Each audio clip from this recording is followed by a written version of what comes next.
guest account if some of my friends aren't on it yet to see if my microphone's working. It's that bad. I'm getting trust issues over this. Boo-boo, Yeah? it won't flush. Okay. Do you know how to take care of it? Yeah. Okay, thank you.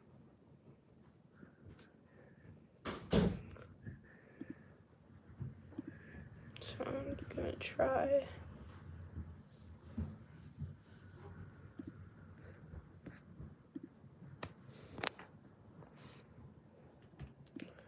Which I'm struggling. Hi Hadley, I think you're on. I know you can't comment. I don't think you can anyway.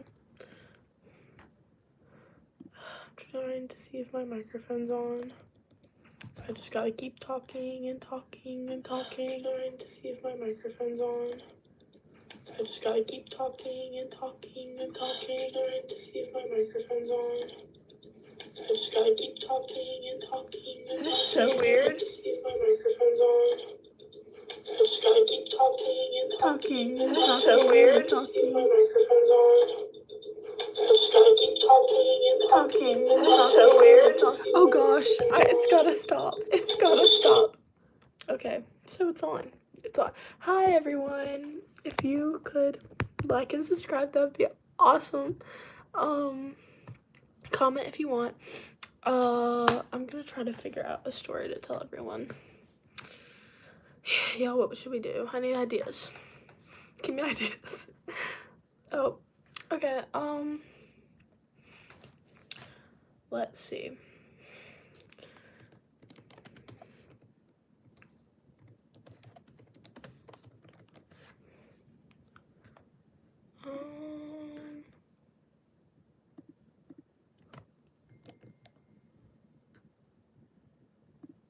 Let me see.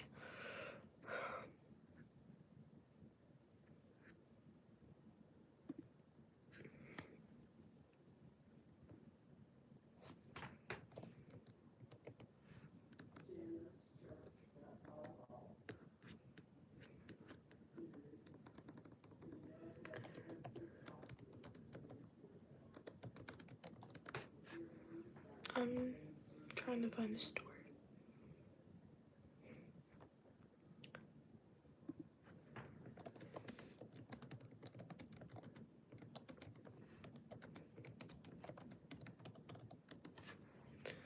Subscribe if you can. I'm trying to get a good story. Okay.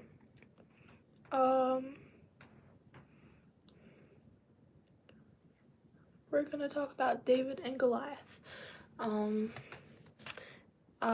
It's a help. It's a random story, but we are gonna talk about it.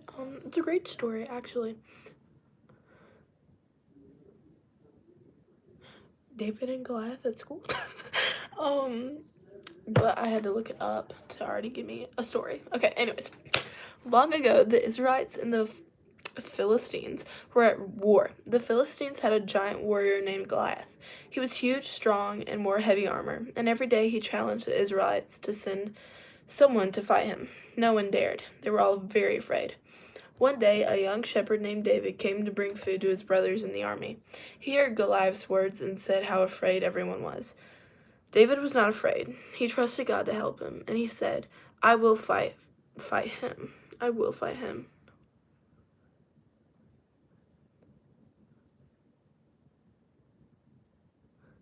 I lost my place, sadly. The soldiers were surprised. How could the small boy face such a giant? David chose 5 smooth stones from a river and picked up his sling. As he approached Goliath, the giant laughed and said, Am I a dog that you come at me with sticks? But David answered, You come to me with a sword and a spear and a javelin, but I come to you in the name of the Lord of heaven.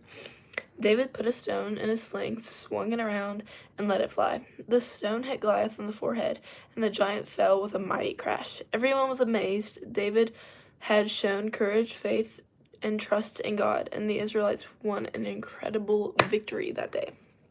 So the Israelites were like a really, really big army, and like I think I'm not great at knowing what the armies were. Goliath, I think hold on, he was really tall. Was Goliath 6'11"? He was 6'11", and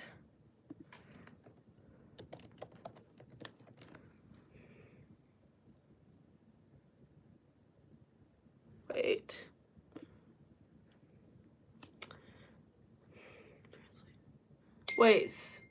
6 cubits and 9 feet 9 inches.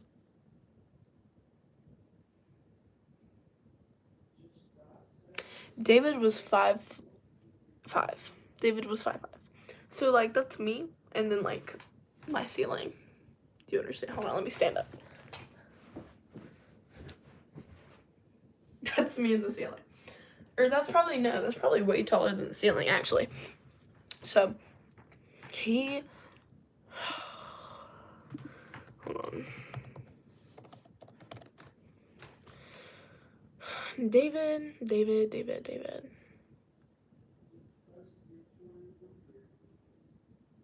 Oh yeah, Goliath. So he was mocking the Israelites before David came out.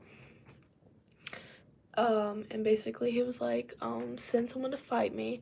If he can defeat me, we will serve you, but if I win, you will serve us. That's why no one was.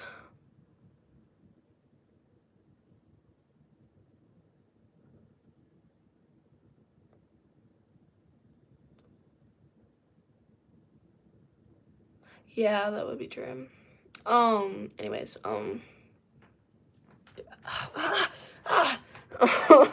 so David was a shepherd boy.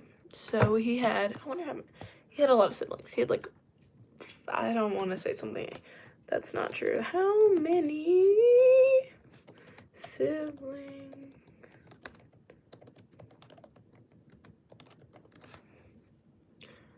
David had 9 siblings. So, David had 9 siblings. And he was the youngest of all of them. And he had to tend to the herd, which is really nasty. He was out there all day with the sheep. He stank. You know he stank. He smelled really bad. And he was probably really dirty. And he probably had cuts all over him because he had to defend the sheep because sheep are stupid.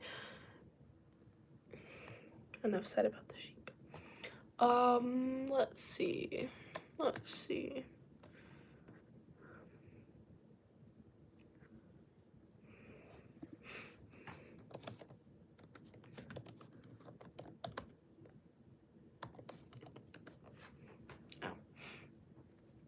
I'm gonna see what happens next.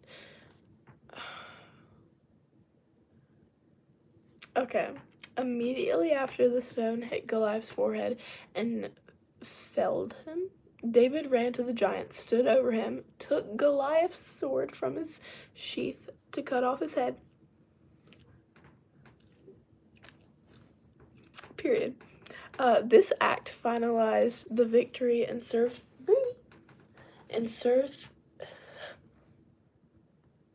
Hold on. Boone! Oh, honey, I'm sorry. It's okay.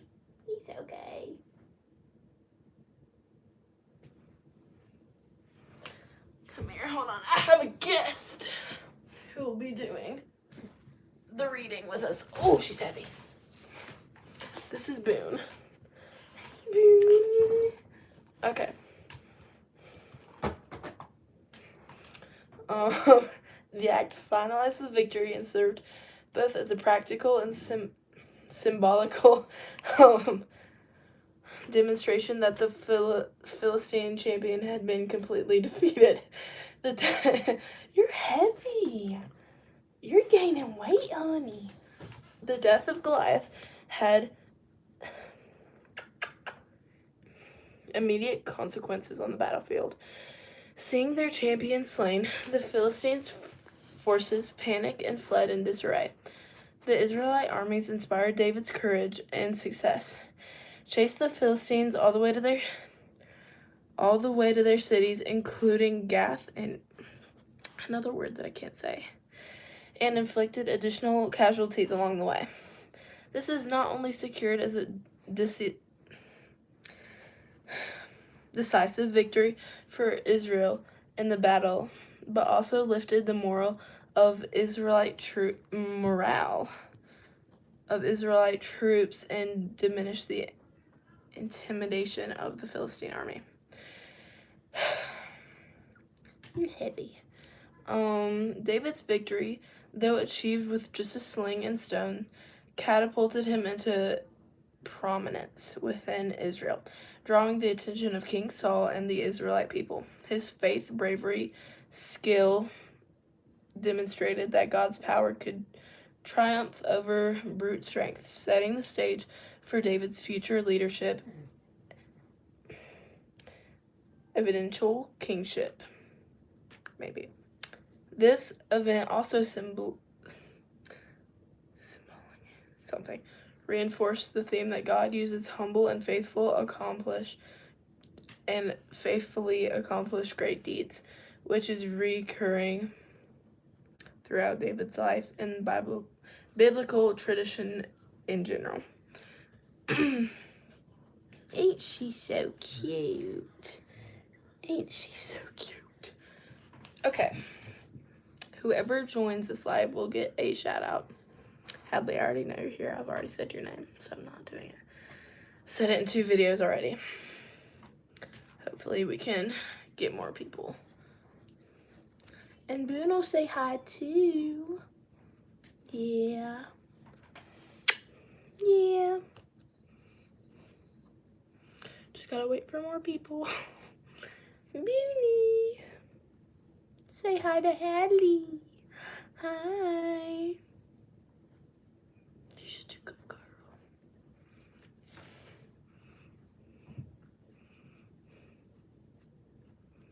Gotta wait for more people. I feel like I have to say it all over again. If you like, you will get a shout out. This is my dog, everyone. Her name's Boone. If you comment your name, I'll give you a shout out. This is Boone, everyone. Say hi, Boone. Yeah. Just comment your name and I'll give you a shout out. We already have Hadley. Do it for Boone. Her name is spelled Boone, like the mountains. Which is a good story. The day we got her, my parents said we were going on a work trip, for Dad's work, and we all had to go, which I was obviously not the biggest fan of that. Hold still, honey. And I was like, why do we have to go? We never go. And we got there, and it was a surprise for me, and we got a puppy. Yeah, we got a puppy. Yeah. Look how pretty she is. She's turning 6, I think. Yeah. You're so pretty.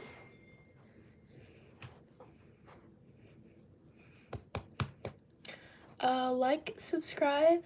If you like this video, if you like this video and comment your name, I will give you a shout out.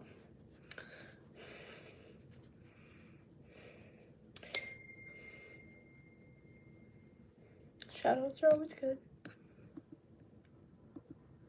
Yeah, they are.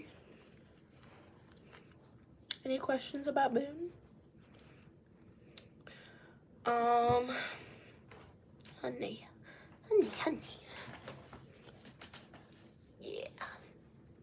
Good girl. You standing up? Good girl. We do need more people.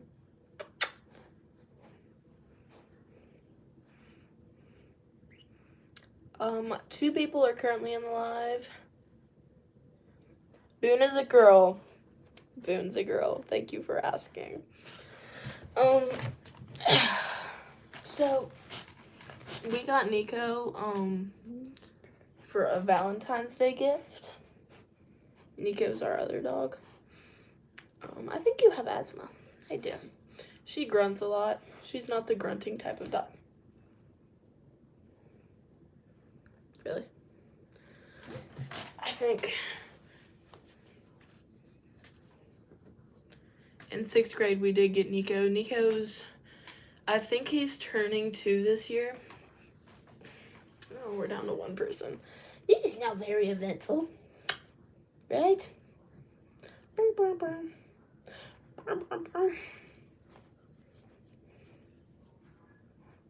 You're such a pretty girl.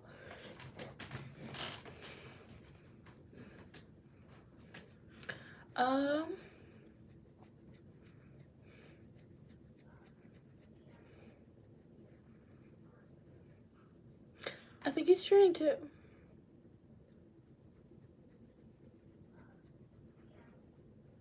No, he just turned 3. You're right.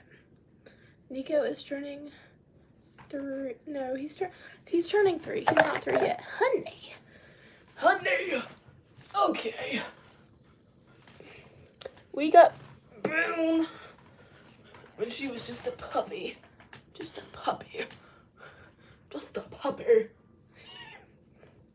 She doesn't like being in my videos. Can you tell? Say hi, love. If you comment your name, I will give you a shout out. Keep forgetting to say that. I'm gonna need a reminder.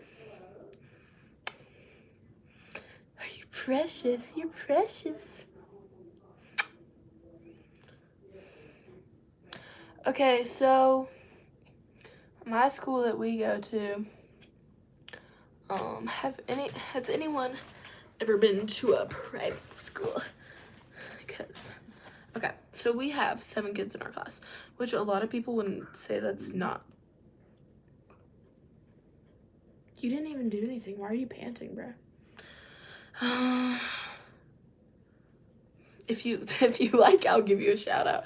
I can't see if you are liking, but if you do like, I would really appreciate that. But I would have to have you comment your name and just believe that you're liking my stuff.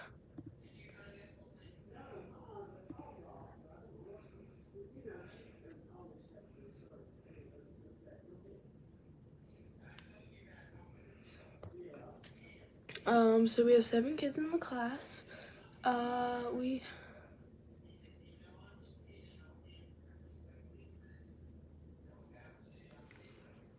think I just got a love confession made to me, guys. I'm just kidding. Booney.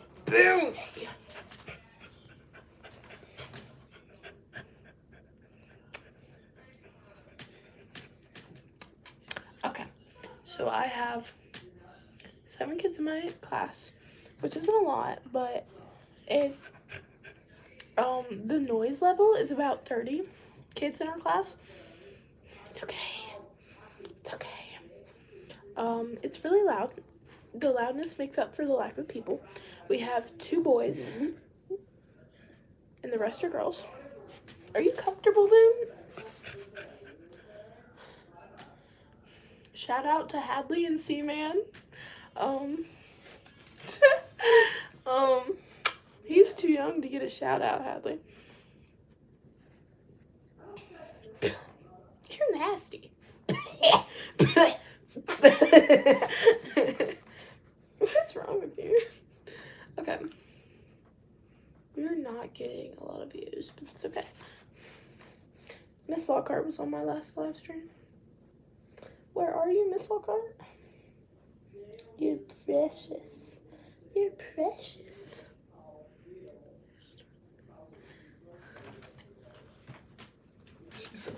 She's fallen. Okay. Nico! Alright, babe. Your time's up. Nico, come. Okay, Nico. Nico, come here. Who's a good boy? Who's a good boy? Oh.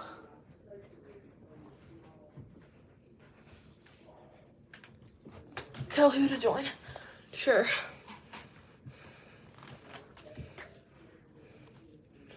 I got Nico. I switched doggies. Nico. It's a disco ball. It's a disco ball. You're so awkward. You're so. Oh my goodness. Oh. Can you just sit still? Nico. Why are you the way you are? It's okay. I love you anyway. Nico. Are you camera shy? Nico.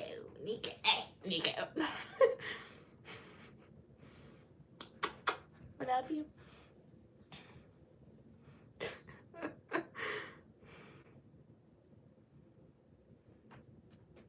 You're precious.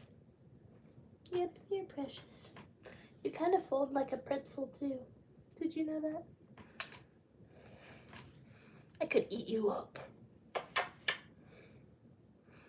Okay, so this is Nico. Oh gosh. Nico. Ah.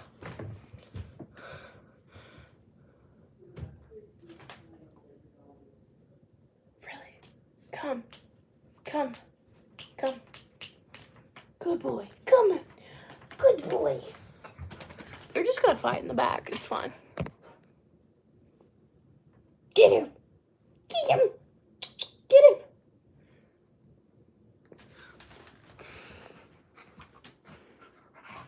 Whoa. What happened? Whoa.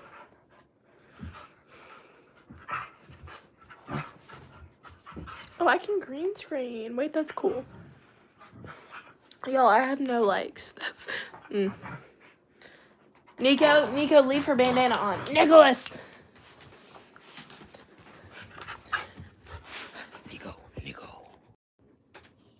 Well, Nico. Okay, come on, bud. Let's go. Go! Nico!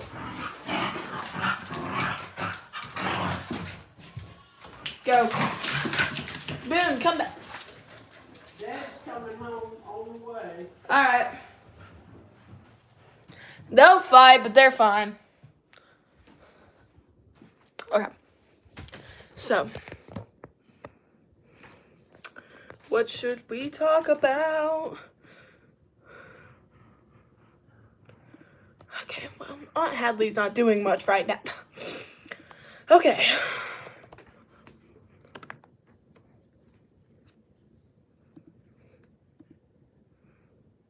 I'm gonna try to do something. Welcome back. Hi, everyone. Well, he didn't.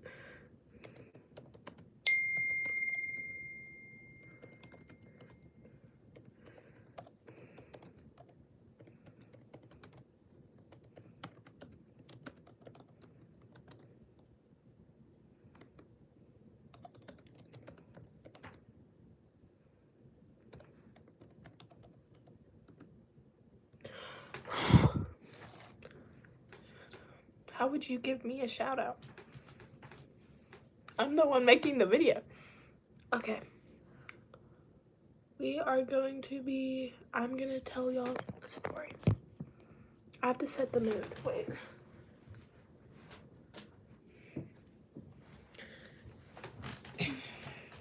Shout Janna. Okay.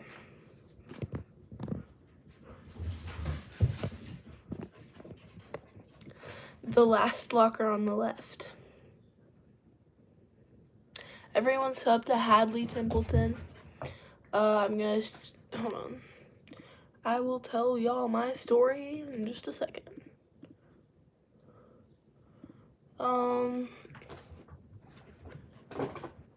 Hey, baby. Hey, baby. Lay down. Lay. Nico.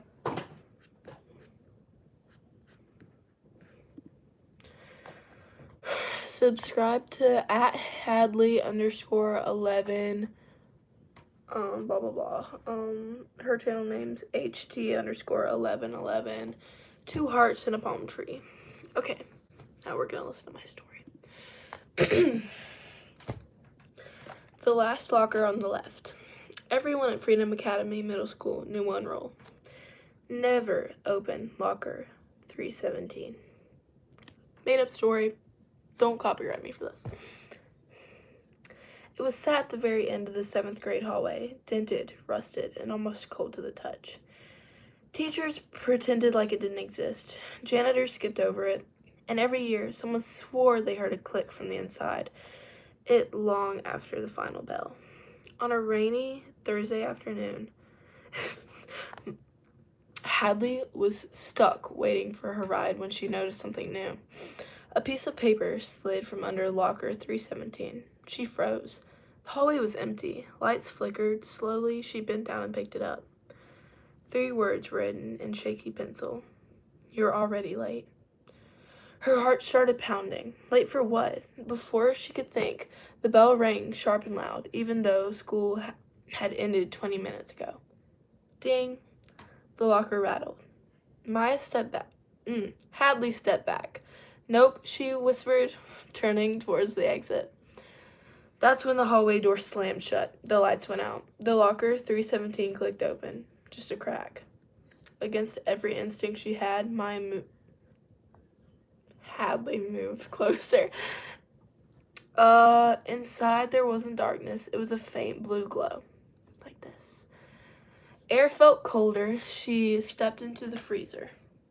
Like she stepped into a freezer. Instead, the locker was a staircase. A staircase that went down, down, down, down. Her phone buzzed. A text from an unknown number. Go. Now. Hadley swallowed and stepped inside. The staircase seemed endless. Each step echoed like something was walking behind her, but every time she turned around, there was no one there. At the bottom was a long hallway, filled with lockers, 100 of them, all numbered, all open, except one, locker 317.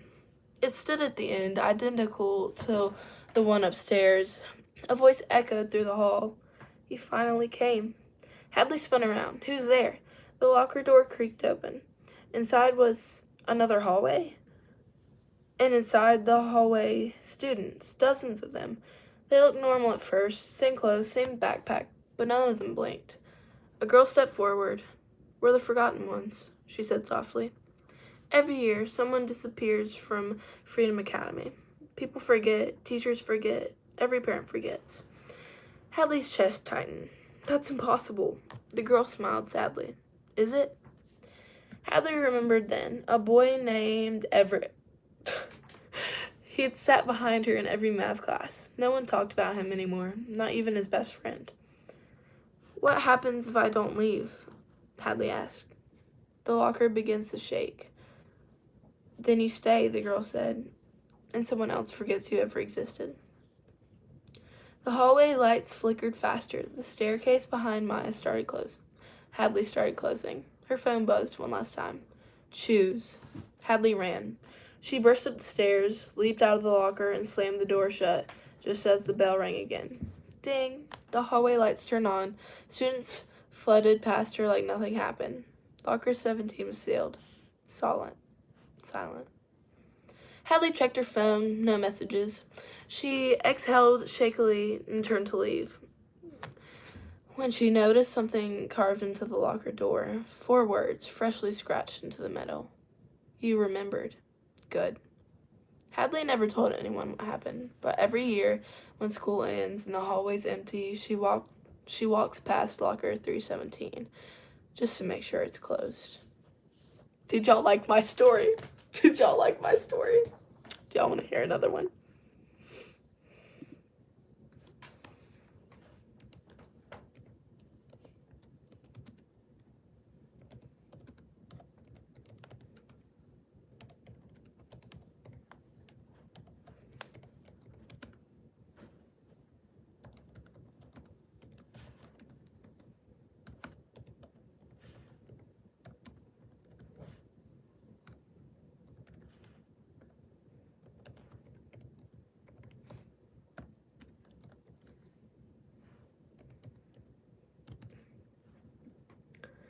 1, 2, 3, 4, 5, 6.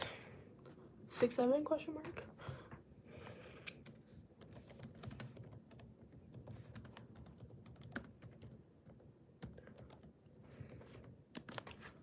Okay.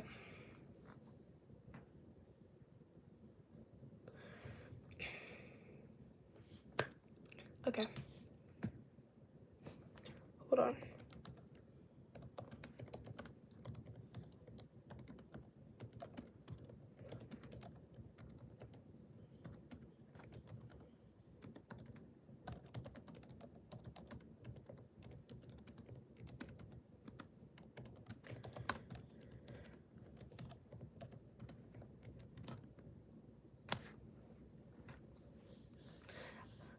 Are y'all ready for a story? Please like and subscribe if you can. The locker on the left. Janna was the first person to notice what was wrong with Hadley. Hadley used to laugh in the halls, complain about homework, and race someone to lunch. But now she walked slowly, always glancing towards the far end of the 7th grade hallway. Towards where locker 317 used to be. Hadley? Janna whispered. During class? What happened last Friday? Hadley hesitated, then she slid a folded note into Janna's desk. You remembered. Good. Janna's stomach twisted. After school, Janna gathered others. Emma, Ella, Everett, Tripp by the lockers. Hadley went somewhere, Janna said quietly. Somewhere we weren't supposed to know about. Tripp frowned. You mean like the creepy locker rumor? It's not a rumor, Hadley said. Her voice shook. I went inside. Silence fell. Ella whispered. Inside what? A staircase, Hadley said. A place where people are all forgotten. Everett swallowed. That's impossible. Then why don't any of you remember Ethan? Hadley asked. No one answered. A slow clap echoed down the hallway. Miss Lockhart stood at the corner, her expression calm, too calm. Curiosity, she said softly, spreads faster than I hoped. Detention slips appeared in their hands. All 6 students location, 7th grade hallway. Supervisor, Miss Lockhart. Janna's heart pounded. It wasn't punishment. It was a trap. The hallway lights dimmed as detention began. Locker 317 was back. Metal groaning, blue light leaking from the seams. Miss Lockhart folded her hands. One of you had already broken the rules, she said, nodding towards Hadley. Now the rest of you must decide. Decide what? Emma asked. Who stays remembered? The locker door creaked open. The staircase returned. Janna stepped forward. No, Hadley whispered. It takes people. Don't let it take you. Janna turned to her friends. Fear flickered in every face, but something else too. Trust. If we run, Janna said, it wins. If we forget, it wins. She looked straight at Miss Lockhart. You only have power if we stop remembering. Miss Lockhart's smile vanished. The hallway shook. Janna grabbed Hadley's hand. We go together. They ran. Hold on.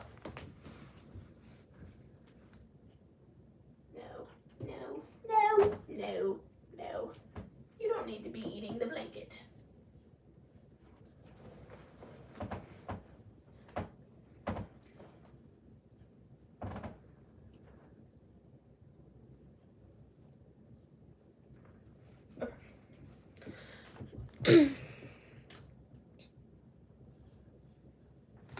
Oh my gosh. Nico. Come on. Out. Go. My goodness. Okay. At the bottom of the stairs, lockers stretched endlessly, each one carved with a name. Ella touched one gently. These were real people? A locker opened, a student stepped out, and another, and dozens more, confused, blinking, alive. Miss Lockhart's voice thundered through the hallway. Stop! Janna stood firmly. You can't erase us if we remember each other. She began saying names. Hadley, Emma, Ella, Everett. Her friends joined in. The lockers shattered. Lights flooded the space. Miss Lockhart screamed and disappeared. The next morning, Freedom Academy felt different. Attendance lists were longer. Empty desks were filled. No one remembered Miss Lockhart. Locker 317 was gone. But Janna remembered everything. She remembered Hadley's courage. She remembered the forgotten students. And every day she walked the hallway with her friends. Janna made a silent promise. No one gets erased again. Because remembering was how they won. Was that good?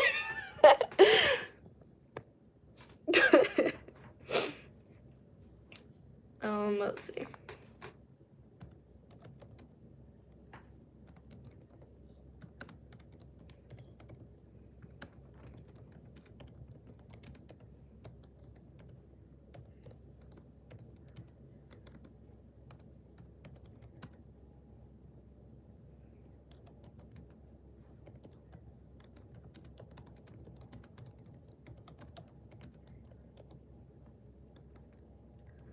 Okay. We're gonna do a story. The Locker on the Left, Part 3, The Woods. Janna knew something was wrong the moment the school lights shut off. Not flickered, shut off. The hallways dropped into darkness, thick and silent, like the building was holding its breath. Guys, Emma whispered. Then the floor shifted. Janna grabbed Hadley's arm, just as the wall stretched. Hallway tiles bending, lockers pulling away like reflections in broken glass. Don't let go, Janna said, her voice shaking but loud. A cold wind rushed past them. The blue light returned, and then everything vanished. Janna woke to the sound of leaves crunching. She sat up, fast, heart racing. The trees surrounded her, tall, thin, endless. Moonlight seeped through, tangled branches, painting the forest in a silver shadow. The air smelled damp, like rain in old soil. Hadley, Janna shouted. Here. Hadley's voice came from nearby. Janna scrambled towards the sound, finding Hadley, Emma, Ella, Everett, and Tripp scattered in a small clearing. Everyone looked shaken, but unharmed. Where are we? Ella whispered. Everett checked his phone. No service, no GPS. Tripp frowned. This is not anywhere near school. The forest creaked. Branches swayed even though there was no wind. Janna felt it then, the same feeling she had felt near Locker 317. They weren't alone. We were taken, Hadley said quietly. Janna looked at her. By who? Hadley swallowed. By the place. A low hum echoed through the trees, almost like a distant bell. Ding! The sound came closer, closer, and closer. Ella backed up. That's the school bell. No, Janna said. It's calling us. The path appeared between the trees. None of them had seen before. But there it was clear. Deliberate? Tripp shook his head. No. Not falling for the spooky woods forest path. Miss Lockhart's voice drifted through the woods. You still don't understand, she said calmly. This is where forgotten things, forgotten people, forgotten objects go. Janna spun around. Show yourself. Miss Lockhart stepped out from the shadows, unchanged, perfectly calm, almost neat. This forest exists between memories, she said. If you stay long enough, you'll forget who you are, Emma whispered. I already feel weird. Hadley grabbed Janna's sleeve. Janna, I can't remember my locker number. Janna's chest tightened. That's how it started. They ran. The forest shifted as they moved, trees bending, paths twisting back on themselves. Every few minutes, someone stopped. Where are we running to again? Everett asked at one point, confused. Janna forced herself to speak Locker. Miss Lockhart, Locker 317. The hallway. She made them repeat it, over and over, their names, their memories. Nico? Nico, out. Go. My stupid dogs. Okay. Where are we running to again? Everett asked at one point, confused. Janna forced herself to speak louder. Miss Lockhart, Locker 317, the hallway. She made them repeat it, over and over and over again. Their names, their memories. "Janna," she said firmly. "You're Janna." Hadley nodded. "And I'm Hadley. You saved us." The ground dropped suddenly. They slid down a dirt slope into another clearing. In the center stood something impossible. A row of lockers? Dusty, denting, familiar. Locker 317 stood in the middle. Miss Lockhart appeared behind them. "You were never meant to escape the hallway," she said. "The woods are mercy."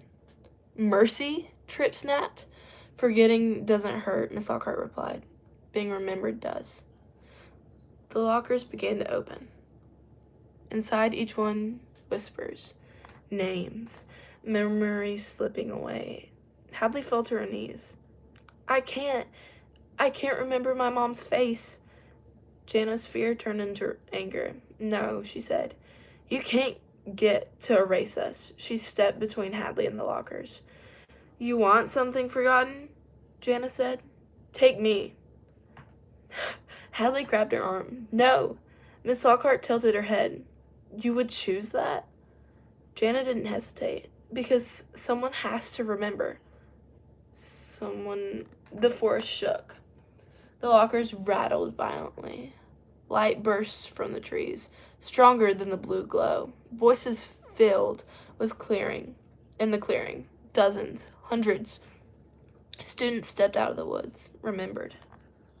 The lockers cracked apart, metal folding onto itself. Miss Lockhart screamed, not in anger, but in surprise. "This is impossible." Janna took Hadley's hand. "It is. We choose each other." The forest collapsed into light. They woke up on the grass behind of Freedom Academy. Morning sun, birds, normal sounds. A teacher rushed between them. Not Miss Lockhart. "Are you okay? You disappeared all night." All night. At school, attendance lists were longer than ever.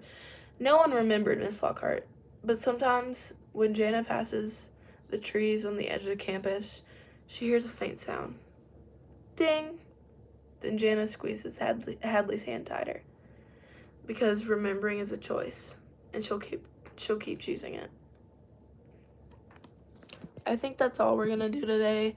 The live is already 45 minutes long, so I'm just gonna end it here. Bye, guys.